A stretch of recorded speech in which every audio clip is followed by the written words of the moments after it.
Okay, uh, we'll start today's session. Now, what I'm going to do is I'm going to demonstrate how the virtual labs can be used for performing the experiments. Now, online education has become new normal, and therefore, online teaching can be understood. But if we think about online practicals, then it doesn't sound good. I agree with you that there is no substitute for carrying out the experiment by hand in a laboratory. Rather, that is the most important part of our education, where we often call it as a hands-on experience. So unless and until you get the hands-on experience, you will not be confident and you will not experience the different situations which prevails at the workplace. Rather, there is an ambitious target of Government of India to offer crores of internship up to 2025, and therefore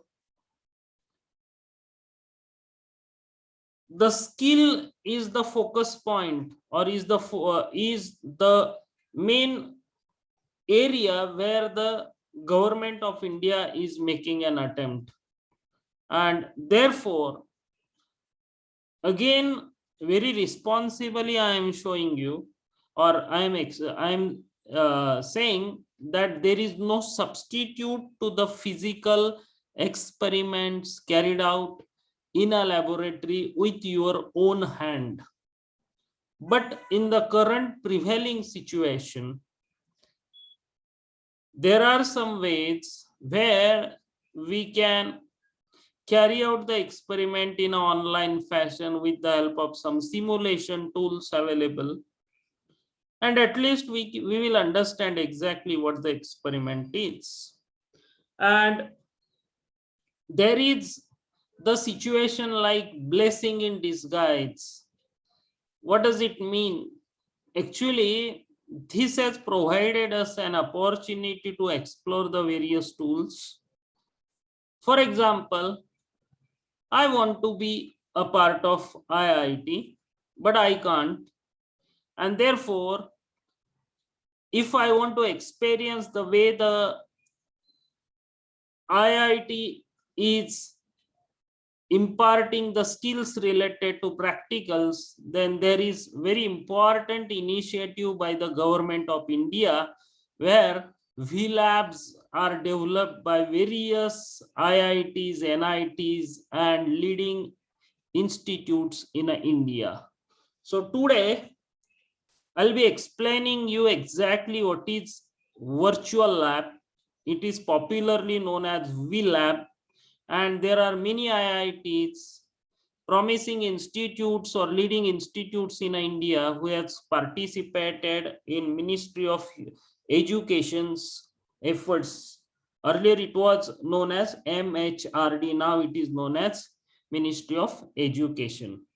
Now, let us now begin our discussion related to VLab. Now let us begin the demonstration how we can use the virtual lab.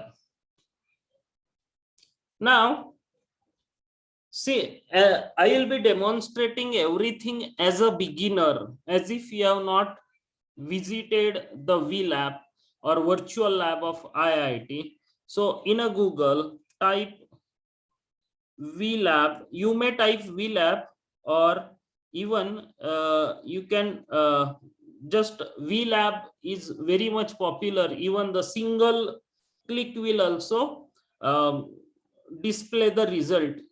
So you can see www.vlab.co.in. That means this is the website where the virtual labs developed by various IITs in India are integrated on a single platform. Now you can see electronics and communication, civil engineering, physical sciences, computer engineering, mechanical engineering, electrical engineering. There are labs developed by related to chemical engineering and all. So now let us try to begin the overview about the virtual labs. So I'll click. Okay. Now, this is the initiative by Ministry of Education under the National Mission on Education through Information and Communication Technology, ICT. Right now, there are different institutes. So the objective is to provide remote access to simulation-based labs in various disciplines of science and engineering. To enthuse the students to conduct experiment by arousing their curiosity, and to provide complete learning management system around the virtual labs where teachers and students can avail.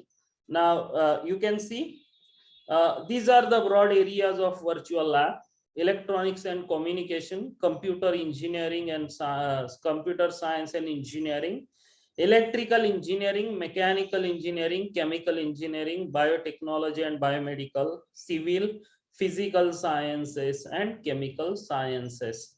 This is the list of participating institutes: IIT Guwahati, IIT Bombay, IIT Kanpur, I Square IT, Hyderabad, Dayalbag Educational Institutes, then Amrita, IIT Roorkee, IIT Delhi, NIT ke Surat, College of Engineering Pune, IIT Kharagpur.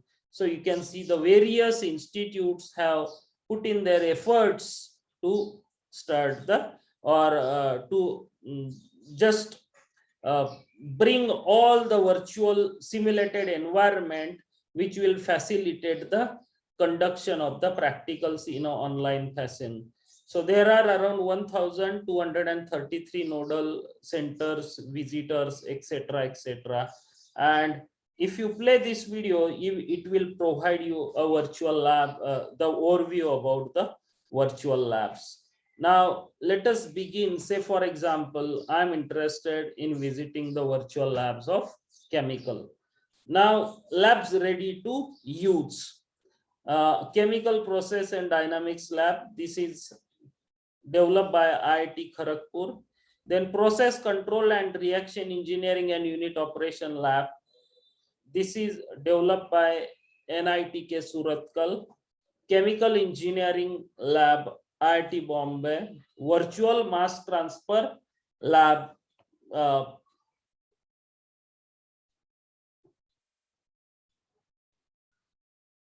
so in this way, for various subjects, the various labs are developed by different institutions. Now again, what are the upcoming labs expected? Say modern digital design lab by IIT Bombay. These are explained. Now let us visit the chemical engineering lab developed by IIT Bombay. Now, whenever you visit any lab, then what you will get in that particular virtual lab of a particular institution is introduction, then list of experiments, etc. Right now, say these are the experiments: flow measurement by orifice meter and venturi meter, gas liquid absorption, two-phase flow in a horizontal tubes, hydrodynamics of pack column, heat transfer in double pipe, etc., etc. Different experiments are mentioned in that. So just click on flow measurement by orifice meter and venturi meter. Okay. Now, in every virtual labs, there are number of experiments listed which can be performed using that particular virtual lab. So we are discussing the virtual lab developed by IIT Bombay, and from the experiment listed, we have selected flow measurement by orifice meter and venturi meter. So for every experiment, they have mentioned what is the aim of that particular experiment: to find the coefficient of discharge for venturi meter, to find the coefficient of discharge for orifice meter. Now, in every experiment, these components are mentioned: aim, pretest, theory, simulator, procedure, post-test, review questions, reference, and feedback.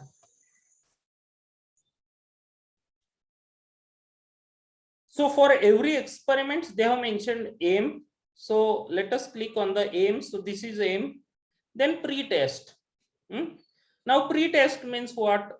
There are some questions which are given in a pre-test which checks your prior knowledge. Say for example, here it is mentioned transducer is a device that converts one form of the energy into another form, has mostly electrical outlet, with both the above properties. Say for the sake of demonstration, I'll click this.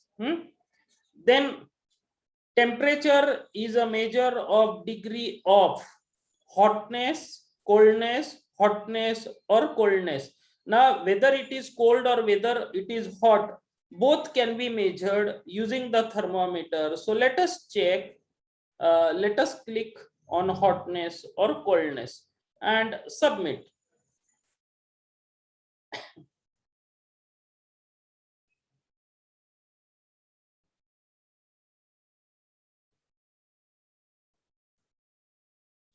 Okay, it is not responding.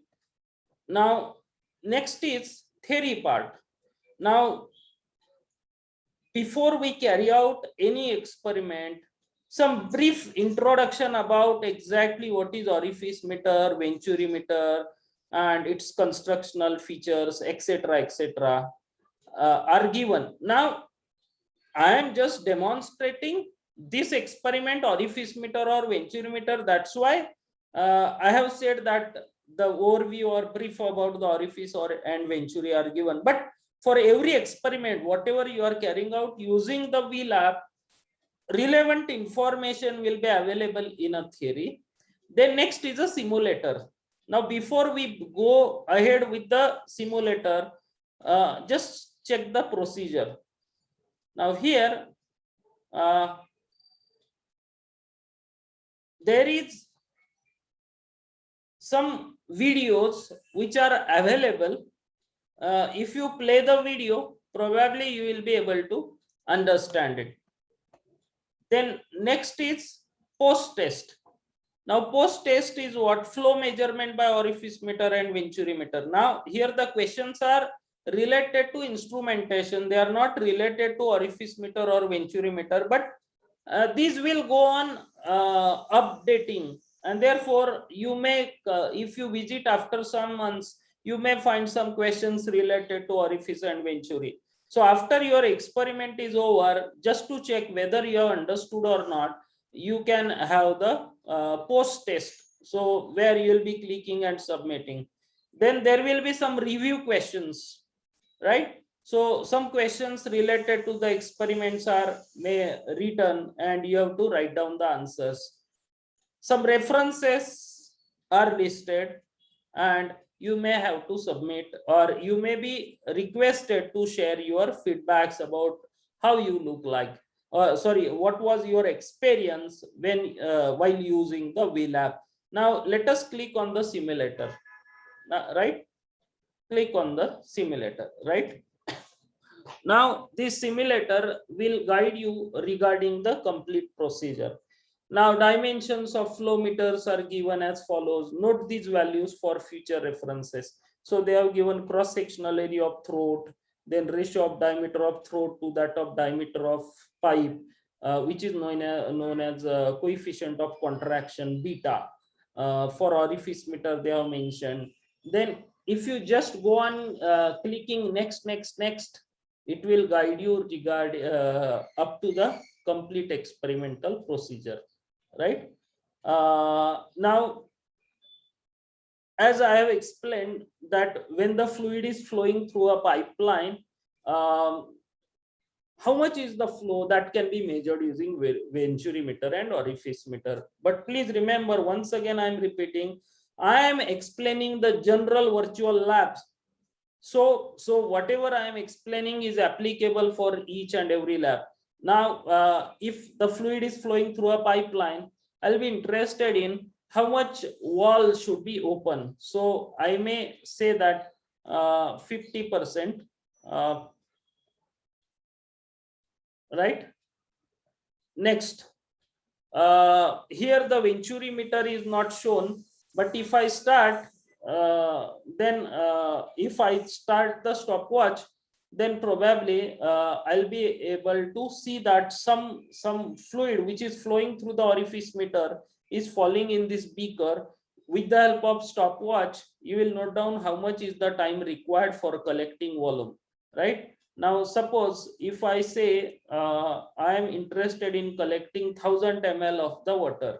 So let us start.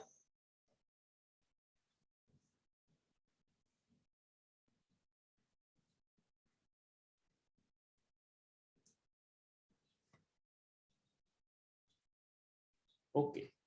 Now after that, you will be noting down, see it is a differential the differential pressure generated across venturi meter and orifice meter is used for calculating the volumetric flow rate. There is a flow equation. Since you are beginner, you may not have learned it, and therefore no issue. See, you can see the level of liquid in both the limbs are different, and if you just insert something, say for example I'm just writing a random value, please remember it. Okay, incorrect. Why? Because I have pressed the random value. So accordingly, you have to press the correct value. You have to enter the correct value, and once you enter the correct value, then you will be able to get the result of this.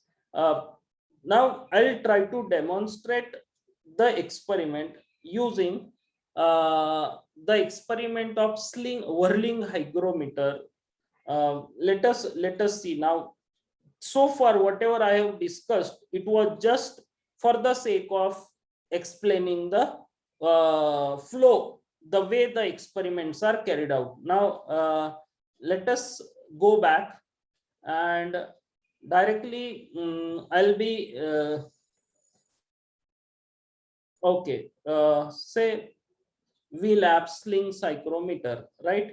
Now I'll be using VLabs developed by IIT Bombay, and the experiment is determination of relative humidity using whirling hygrometer. That means how much is the percentage moisture present in the air compared to the maximum saturation moisture content, that can be calculated using the this experiment of using psychrometer, or by determining the relative humidity. So sometimes because of network issue, it is likely that it will take some time for loading, so you have to hold on for that time.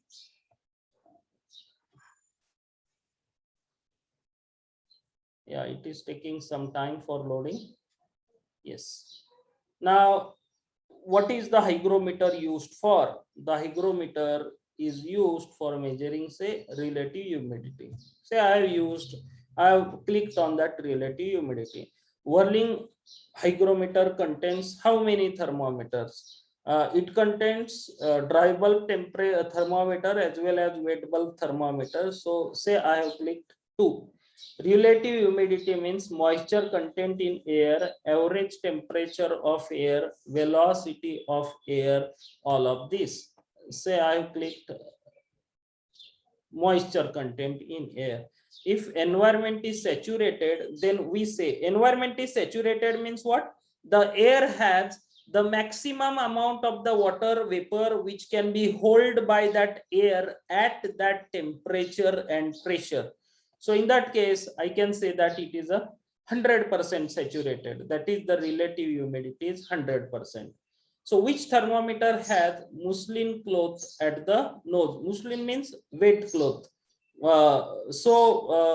Wet bulb thermometer. Because wet means which is covered by the wet cloth. So let us say submit the quiz, right? So what it say is it may display the result, that is 5 out of 5 are correct, right? So now let us proceed further. It shows the procedure how the experiment is to be carried out. I'll directly go to the simulation. Yeah. Now you will realize how these virtual labs can be used for performing the experiment. So it is mentioned, determine the relative humidity of a location using whirling hygrometer and compare the result using psychrometric chart. Using whirling hygrometer, what do? We measure the dry bulb temperature and wet bulb temperature, and by using the values of dry bulb and wet bulb temperature, and by using psychrometric chart, we can determine the relative humidity. So what are the apparatus to be used? Whirling hygrometer, psychrometric chart, distilled water, and stopwatch, right? Okay. So see, you say as an experimenter, this is the whirling hygrometer, stopwatch, right? You can see two thermometers which are placed over here, and this one of this thermometer is covered with the wet cloth. So proceed. Okay. Now see, it guides you. It is a self-guided. Step 1, wet the muslin cloth present at the nose of wet bulb thermometer, right, near the working face of gallery. So okay, right? Now you can see the water is placed, so it has become okay. Now it asks the questions in between. Whirling hygrometer should be rotated at least for how many minutes? So say I have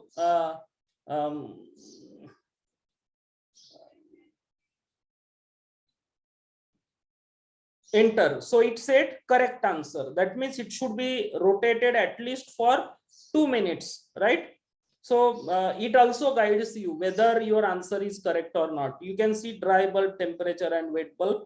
Oh, sorry, dry bulb thermometer and wet bulb thermometer. So the temperature measured by dry bulb thermometer is dry bulb temperature. Temperature by measured by wet bulb thermometer is wet bulb. Wet bulb means what? The bulb of the thermometer is covered by the wet cloth. Now you can see length of whirling hygrometer is 23 centimeter and width of whirling hygrometer is 5 centimeters. So this is 23. This is now next. Proceed further. You have wet the cloth with the water. Okay. Keep the instrument away from the body while rotation before whirling, right? So it should be away from your body. So okay.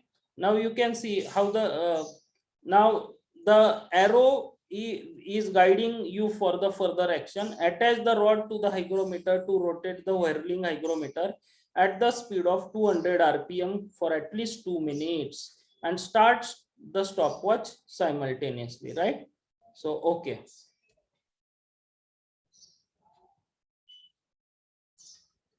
You can see it is rotating.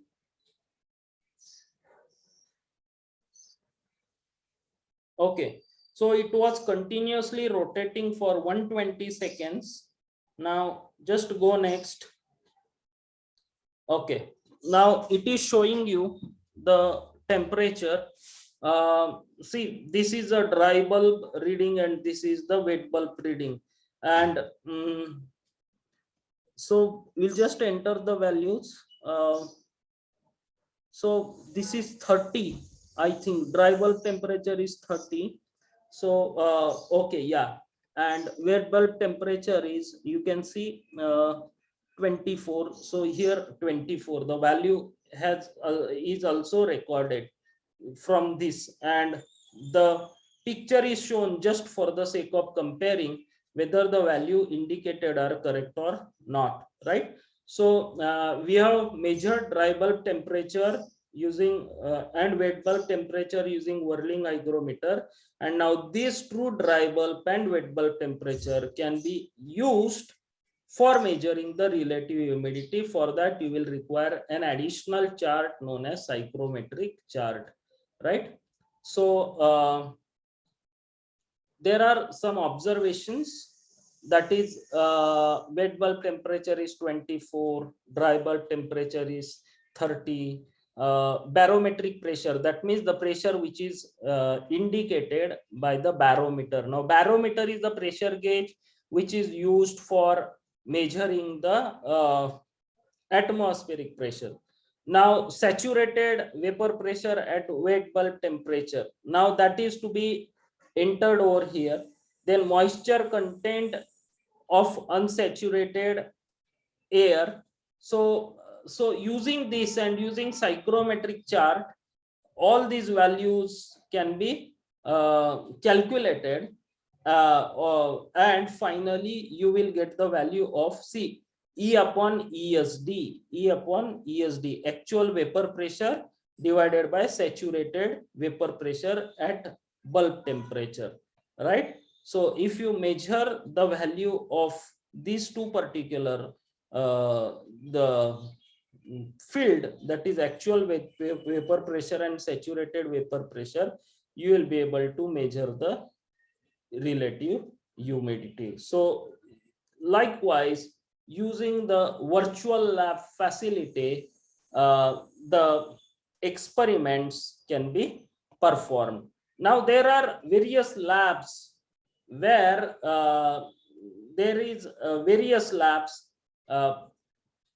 which can be referred, developed by either College of Engineering Pune, Amruta Vishwavidyalaya, etc., etc. So all these labs can be used for performing the experiments. Now just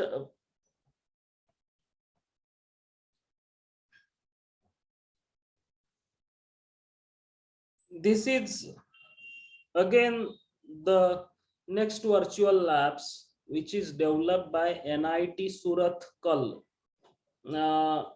This is the virtual labs of chemical engineering, related to chemical engineering, process control and reaction engineering. Different experiments are given: flow through pipes, flow through pipe fittings, flow through venturimeter, flow through pack tubes, etc., etc. So actually you can just refer to the different virtual labs which are developed as per your interest. Say for example, if you are students of say computer science, then there are virtual labs which are developed by IIT Kharagpur, IIT Hyderabad, I Square IT, etc., etc. Artificial neural network, problem solving, soft computing, VLSI labs, computer architecture, software engineering, etc., etc. So for every faculty, they have developed the labs. So now this is V labs related to development. So PVG, College of Engineering and Tech, Technology, Pune, they are planning to develop their labs. Then let us have a look at some other features of this particular virtual labs.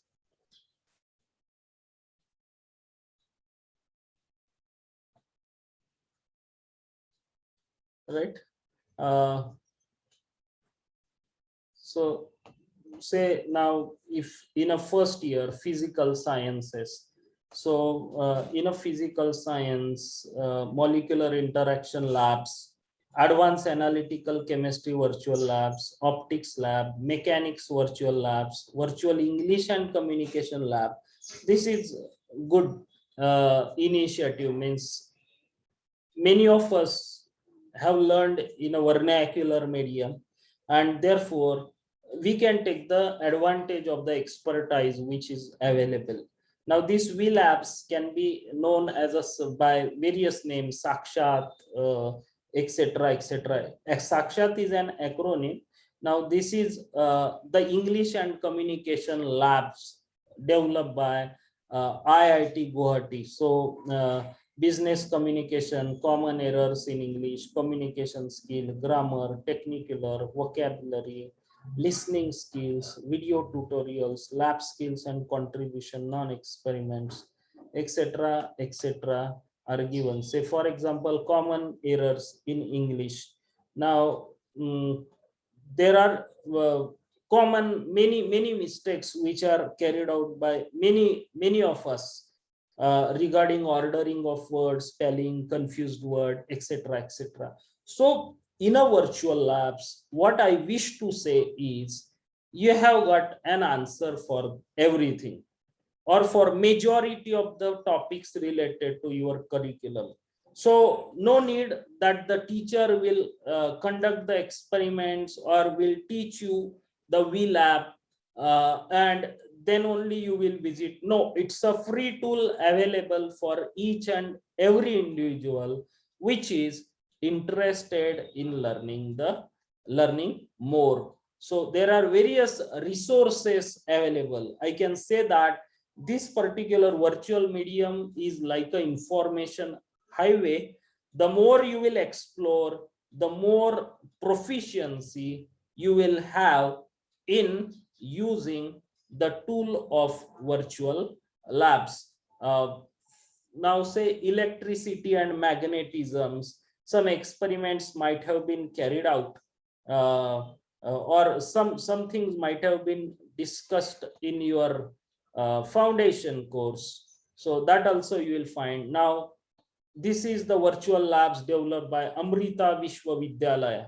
So there are some experiments related to analytical chemistry, means the chemistry which is used for analysis of the components and all. So soil analysis, then electrogravimetric estimation of metals, phosphate contents in a soft drinks, flow photometry, polarography, etc., etc. Suppose if I just go to the home page. Now this is the home page of virtual labs of Amrita Vishwavidyapitham. So they have the virtual lab for biotechnology, biomedical, chemical sciences, physical sciences, computer science, mechanical engineering, cyber security. So there are many options available for online teaching learning. So even though the teachers and students are not in a contact, are not in a one-to-one contact in a offline manner, but still these type of the tools can be used for your overall development and for enhancing your understanding related to what is taught in the class. I hope I have provided you the brief overview about exactly what is VLab, how it can be used for performing the experiments, and even you will also find some references related to the theory part which is carried out in the class, or you will also be able to test your understanding if you appear for pre and post test which are given in each and every virtual labs experiment. So reinforcing your understanding, observing the simulation, and clearing your fundamentals, and trying to develop the virtual hands-on. I cannot say hands-on skill, but at least try to see how the experiment is carried out by using the audio visual platform is the best part of virtual labs. So we must appreciate the efforts put in by all the agency, all the institutions who have involved and contributed in the development of virtual labs. So today I just tried to provide you an overview of virtual labs. Hope so you might have understood. Uh, thank you very much.